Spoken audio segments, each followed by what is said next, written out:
Good morning बच्चों। आपको परीक्षा की दृष्टि से कुछ प्रश्न बताए गए हैं, ठीक है।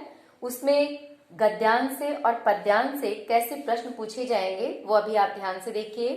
भारत वर्षोन्नति कैसे हो सकती है उस पाठ का पहला ही गद्यांश मैं आपको बता रही हूँ एक उदाहरण के रूप में। ध्यान से उस गद्यांश को देखिए।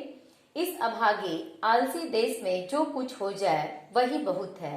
हमारे हिंदुस्तानी लोग तो रेल की गाड़ी है, यद्यपि फर्स्ट क्लास, सेकंड क्लास आदि गाड़ी बहुत अच्छी अच्छी और बड़े बड़े महसूल की इस ट्रेन में लगी हैं, पर बिना इंजन सब नहीं चल सकती।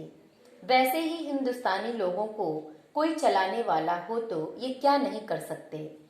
इनसे इतना कह दीजिए, काचुप साधी रहा बलवाना, फिर देखिए हनुमान जी को अपना बल कैसे याद आता है, सो बल कौन याद दिलावे। देखिए, सबसे पहले कोई भी गद्यांश होगा, ये उदाहरण के रूप में मैं आपको प्रस्तुत कर रही हूँ।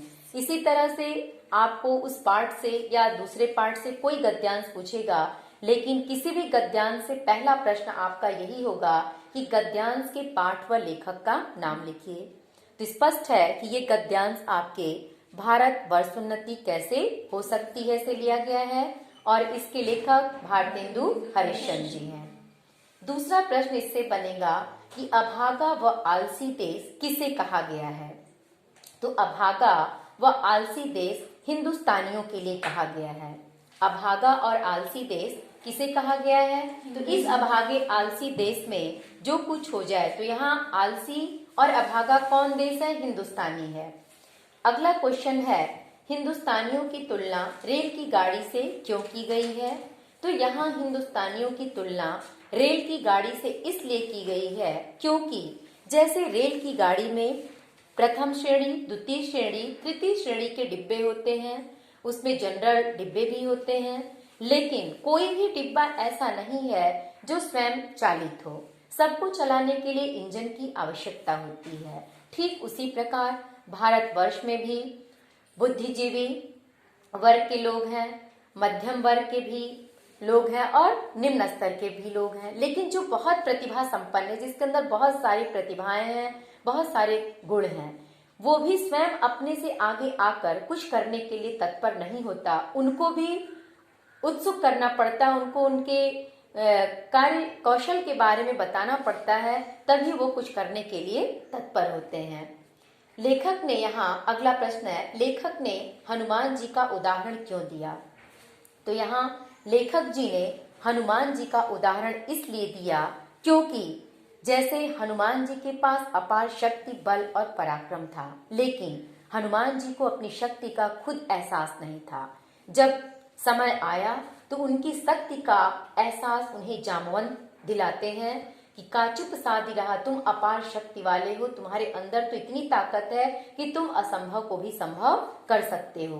तो वही हनुमान जी को अपनी शक्ति का याद दिलाते हैं। कौन? जामवंत जी। फिर वो जाते हैं, संजीवनी बूटी ले आते हैं जब लक्ष्मण को शक्ति बाण लगी होती है। तो ऐसे ही हिंदुस्तानी लोग हैं जो अपार शक्ति, बल और पराक्रम, बुद्धि, विवेक, कार्य कौशल से भरे हैं, लेकिन जब तक उन्हें कोई कुछ न कहे तब तक वो स्वयं कुछ करना नहीं चाहते। फिर अगला प्रश्न है, ट्रेन को चलाने के लिए किस चीज की आवश्यकता है? तो ट्रेन को चलाने के लिए इंजन की आवश्यकता होती है। बिना इंजन के ट्रेन नहीं चल सकता। ऐसे ही आपके प्रश्नों के उत्तर लिखे जाएंगे, ऐसे ही किसी भी गद्यांश से प्रश्न पूछे जाएंगे। मैं आपको कुछ पद्यांश भी बता देती हूँ, कुछ मैं लिखवाई भी हूँ आपको कॉपी में, लेकिन कुछ गद्यांश भी बता देती हूँ कि कैसे गद्यांश से प्रश्न पूछे जाएंगे। वैसे ही आप गद्यांश से भी प्रश्न तैयार करेंगी। बच्चों ध्यान दीजिएगा, वीडियो में आप देखेंगी, आपको पहले भी आपको गद्यांश और पद्यांश से संबंधित प्रश्नोत्तर लिखाए भी गए हैं और बताए भी गए हैं। फिर मैं आपको बता रही हूँ। बिनु गोपाल बैरन भय कुंजे, तब वह लता लगति तन शीतल, अब वह विषम ज्वाल की पुंजय। वृथा बहति जमुना खग बोलत, वृथा कमल फूलनि अलि गुंजय। पवन पान घन सार सजीवन, दधि सुत किरण भानु भय भुंजे। यह उद्धव कहियो माधव सो, मदन मार कीन है हम लुंजय। सूरदास प्रभु तुम्हारे दरस को, मग जोवत अखिया भई सुंजय। ये देखिए सूरदास का है, काव्य खंड से ये सूरदास का पद है। काव्य खंड देखिए आप, काव्य खंड में निकालिए, सूरदास के पद से ये लिया गया है। तो आपको शीर्षक यदि पूछेगा कि इसका शीर्षक क्या है, पद्यांश का शीर्षक और कवि का नाम, तो पद्यांश का शीर्षक क्या है? पद्यांश का शीर्षक होगा काव्य खंड के पद से, भ्रमर गीत से ये लिया गया है। और इसके कवि का नाम क्या है? तो भक्तिकालीन कवि सूरदास जी हैं। ये भ्रमर गीत से लिया गया है, सूर के पद का ही भ्रमर गीत। अब इसमें देखिए दूसरा प्रश्न है, रेखांकित अंश की व्याख्या, पहली और दूसरी लाइन की व्याख्या पूछा है कि बिनु गोपाल बैरनी भई कुंजय। तो सबसे पहले ये स्पष्ट करना है कि ये बात किस संदर्भ में किसने किससे कही कि बिनु गोपाल बैरनी भई कुंजय, तब वह लता लगति तन शीतल अवभय विषम ज्वाल की पुंजय। जब उद्धव निर्गुण निराकार ब्रह्म का संदेश लेकर गोपियों के पास आते हैं तो गोपियां उद्धव से कहती हैं, ये बात उस समय का वर्णन किया गया है कि बिनु गोपाल बैरनी भई कुंजय, जब उद्धव निराकार ब्रह्म का संदेश लेकर गोपियों के पास आते हैं तो गोपियां उद्धव से कहती हैं कि हे उद्धव, बिनु गोपाल बैरनी भई कुंजय, बिना कृष्ण के ये ब्रज नगरी हमारे लिए बैरनी माने दुश्मन के समान प्रतीत हो रही है, यानी मुझे कष्टदायी प्रतीत हो रही है। इस ब्रज के वन और लताओं से हमें अपार कष्ट का अनुभव हो रहा है। तब वे लता लगति तन शीतल, यही ब्रज के वन और लताएं, जब श्री कृष्ण हमारे पास थे तो यही ब्रज की वन और लताएं अत्यधिक शीतलता का अनुभव कराती थीं, हमें असीम आनंद का अनुभव कराती थीं। अब भय विषम ज्वाल की पुंजय, लेकिन आज कृष्ण के न होने पे यही वन और लताएं विषम ज्वाल की पुंजय, दहकती हुई ज्वाला के समान हमें कष्ट प्रदान कर रही हैं। क्योंकि देखिए कवियों की कल्पना होती कि जब भी हम प्रसन्न चित्त अवस्था में होते हैं तो प्रकृति के सारे अंग क्रियाकलाप सब हमें आनंद प्रदान करते हैं और ऐसा लगता है कि प्रकृति भी हमारे साथ हंस रही है, ओस की बूंदों के रूप में मोतियों को बिखेर रही है, खिले हुए फूलों के रूप में अपनी हंसी को बिखेर रही है। लेकिन जब हम दुखी अवस्था में होते हैं तो ये सारी चीजें कष्टदायी प्रतीत होती हैं, क्योंकि वो हरे वन और लताएं और कृष्ण की याद दिलाती हैं। इसलिए वही वन लताएं आज भयंकर ज्वाला की समूह की भांति उन्हें कष्टदायी प्रतीत हो रही हैं।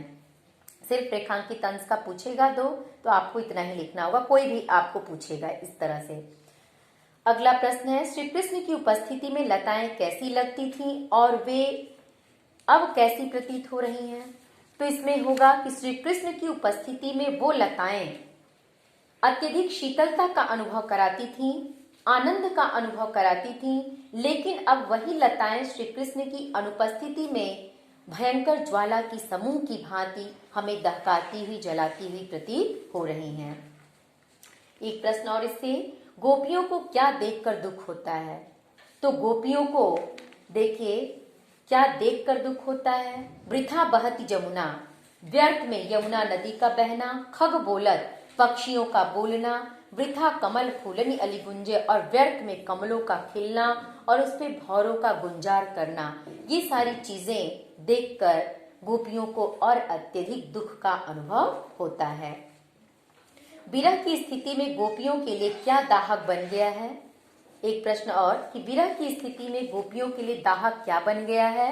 तो विरह की स्थिति में गोपियों के लिए दाहक क्या क्या चीजें हो गई हैं? देखिए, पवन, पान, घनसार माने कपूर, संजीवन, दधिसुत माने चंद्रमा, ये सारी चीजें अत्यधिक शीतलता का अनुभव कराती हैं। चंद्र किरणें शीतलता का अनुभव कराती हैं। सजीवन, उसी गद्य जो पद्य है उसी पद्य में ये आपकी चौथी लाइन में ही इसका उत्तर देखिए स्पष्ट है कि पवन पान घन सार सजीवन, दधिसुत किरण भानु भय भुंजय। और प्रश्न क्या पूछा है कि विरह की स्थिति में गोपियों के लिए क्या दाहक बन गया है?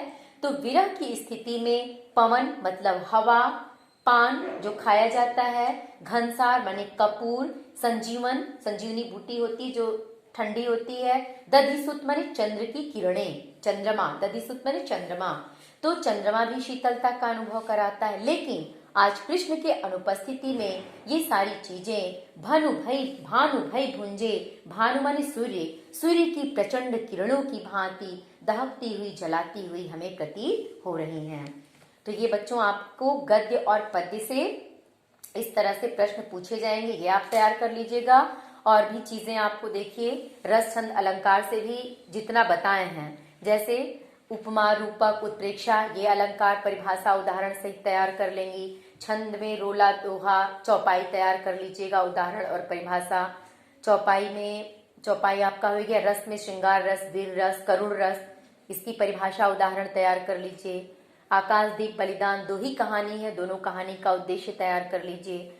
और बायो ग्रुप के बच्चों के लिए 2 पत्र मैं आपको लिखवाई हूँ, दोनों पत्र आप तैयार कर लीजिएगा। अगर लिपिक पद के लिए आपको पूछता है तो उसमें टंकड़ उपाधि जरूर आपको लिखना होगा।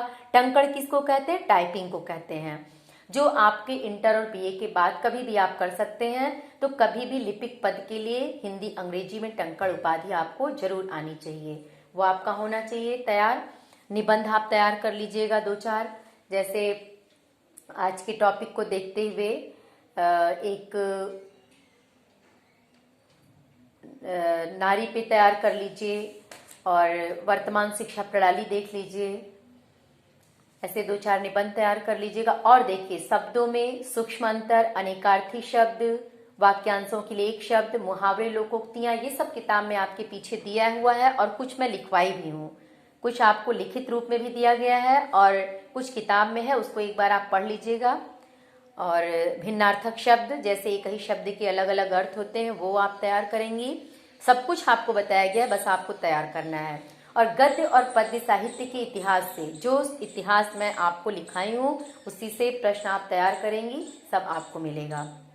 जैसे उदाहरण के रूप में मान लीजिए आप कबीर की जीवनी ही पढ़ी हैं, उससे भी प्रश्न पूछा जा सकता है, कबीर के गुरु कौन थे, या ब्रज भाषा के कवियों की, भक्ति काल के कवियों की भाषा क्या थी, या किस कवि को किस रचना पे कौन सी उपाधि मिली, या कोई दे देगा जैसे रीति कालीन कवि इसमें कौन है, या रीति मुक्त कवि कौन है, ठीक है, या मैथिली भाषा की रचना क्या है, या राजस्थानी भाषा की रचना क्या है। इस तरह के प्रश्न ऐसे आप गद्य साहित्य पद्य साहित्य से लिखाए गए बच्चों आप तैयार कर लीजिएगा। जीवनी भी महावीर प्रसाद द्विवेदी, भारतेंदु हरिश्चंद्र, कबीरदास, सूरदास, ये जीवनी आप तैयार कर लेंगी गद्य और पद्य से।